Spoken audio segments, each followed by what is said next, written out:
ചലനവിദ്യകൾ വാദ്യോപകരണങ്ങൾ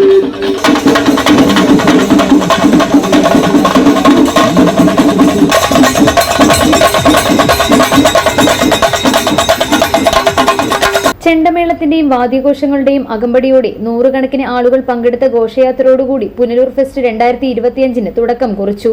പുലികളിയും ബൊമ്മക്കൊലുവും നിശ്ചല ദൃശ്യങ്ങളും ശിങ്കാരിമേളവും ഘോഷയാത്രയ്ക്ക് ചാരുതയേകി.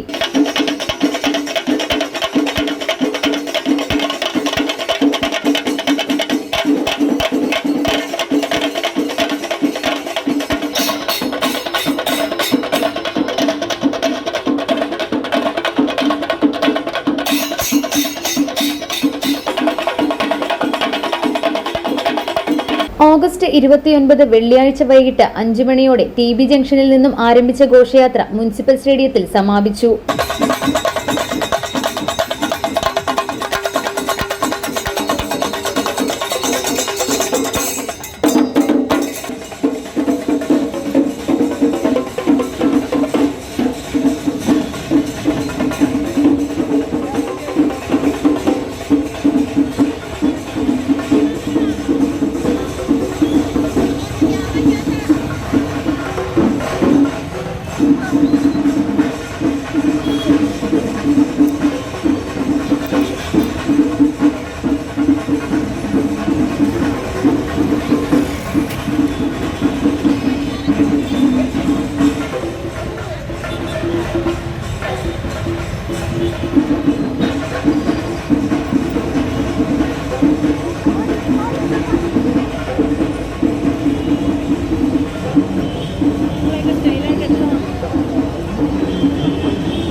തുടർന്ന് നടന്ന പൊതുസമ്മേളനത്തിന്റെയും വ്യാപാര വിപണന മേളയുടെയും ഉദ്ഘാടനം MP NK പ്രേമചന്ദ്രൻ നിർവഹിച്ചു.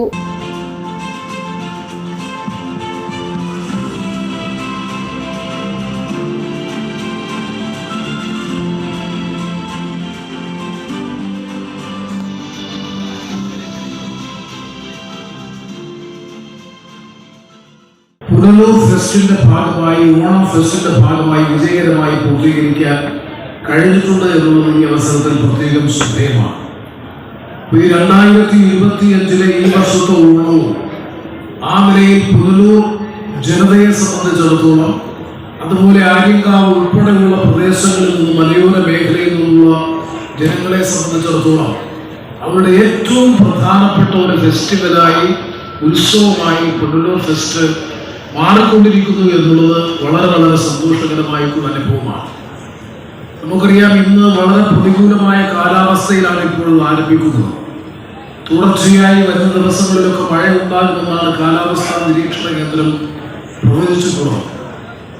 മലയാളക്കരയുടെ ദേശീയ ഉത്സവമായ ഓണം, ആ ഓണത്തിന് കാലാവസ്ഥാപരമായ ഒരു പ്രത്യേകത കൂടി മുൻകാലങ്ങളിൽ ഉണ്ടായിരുന്നു.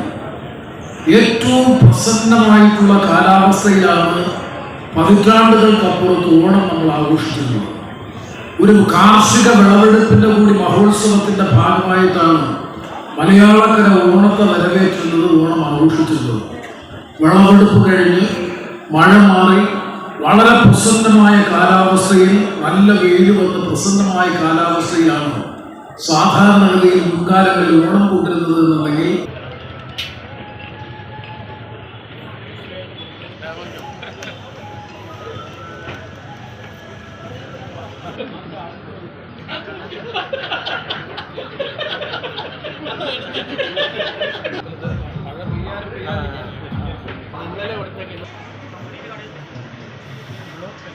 പുനലൂർ നഗരസഭ ചെയർപേഴ്സൺ കെ പുഷ്പലത അധ്യക്ഷത വഹിച്ചു. വൈസ് ചെയർമാൻ രഞ്ജിത്ത് രാധാകൃഷ്ണൻ ചടങ്ങിൽ സ്വാഗതം പറഞ്ഞു. കശുവണ്ടി വികസന കോർപ്പറേഷൻ ചെയർമാൻ എസ് ജയമോഹൻ ഓണക്കാലത്ത് ആഘോഷിക്കാനും ഒത്തുകൂടാനും കഴിയുന്ന നിലയിലാണ് നഗരസഭ കഴിഞ്ഞ കുറേ കാലങ്ങളായി ഓണത്തോടനുബന്ധിച്ച് ഓണ ഫെസ്റ്റ് എന്ന നിലയിൽ പരിപാടി സംഘടിപ്പിച്ചിരുന്നു. ഈ വർഷവും ചുരുക്കത്തിലാണ് പരിപാടികൾ ആസൂത്രണം ചെയ്തതെങ്കിൽ കാലാവസ്ഥ അല്പം പ്രതികൂലമാണെങ്കിലും വർഷത്തോറും നടത്തിവരുന്ന പരിപാടി ഭംഗിയായി തന്നെ സംഘടിപ്പിക്കാൻ പരിശ്രമിച്ച നഗരസഭ കൗൺസിലിനെ ഞാൻ ആദ്യമായി അഭിനന്ദിക്കുന്നു. പുനലൂർ മുനിസിപ്പാലിറ്റി പ്രതിപക്ഷ നേതാവ് ജി ജയപ്രകാശ്, സ്റ്റാൻഡിംഗ് കമ്മിറ്റി ചെയർമാൻമാരായ Binoy Rajan, advocate P Anas, standing committee chairperson Priya Pillai, Vasantha Ranjan, K Kanakamma, മുൻ നഗരസഭാ chairperson Nimmi Abraham, B Sujatha, മുൻ വൈസ് ചെയർമാൻ ഡി ദിനേശൻ തുടങ്ങിയവർ ചടങ്ങിൽ ആശംസയറിയിച്ചു. News bureau, Punalur.